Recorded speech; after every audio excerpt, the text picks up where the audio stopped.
በጣም ራሳችሁን ለማጥፋት እየሞከራችሁ ላላችሁ ሰዎች እባካችሁ ራሳችሁን ማጥፋት ፈልጋችሁ አይደለም።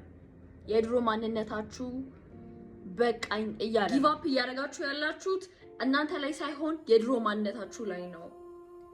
የድሮ ሰልፋችሁ ኦልድ ሰልፋችሁ ነው እየሞተ ከዚህ በኋላ በቃ ከዚህ በኋላ መረረኝ አስጠላኝ ምንድነው እያለ ያለው እስካሁን ድረስ የመጣችሁበት መንገድ ኤቭሪቲንግ በቃ ይበቃሃል።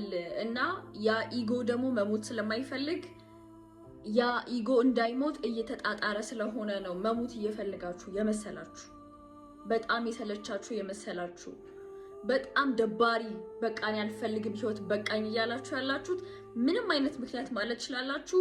ያለፈው ይሄ ያረጀው ኦልድ ማንነታችሁ ነው እንጂ እናንተ አትፈልጉም፣ መሞት አትፈልጉም። እመኑኝ። እና ራሳችሁን ለማጥፋት ጭራሽ እንዳትሞክሩ። ይሄ እስኪያልፍ ድረስ ታገሱ ጋይስ፣ ታገሱ። እኔም ስላለፍኩበት ነው እና ደግሞ መሞት የሚፈልገው ማንነታችሁ እንዲሞት ፍቀዱ። ጊቭ አፕ አድርጉ። ከዚህ በኋላ በቃኝ፣ ከዚህ በኋላ ይሄ ለሰው መጨነቅ ከሆነ ገንዘብ ላይ በጣም ሰፈር ማድረግ ከሆነ ህይወታችሁ ላይ ትዳራችሁ ላይ ኤቭሪቲንግ የትኛውም አይነት የህይወት ክፍላችሁ ላይ ሊሆን ይችላል።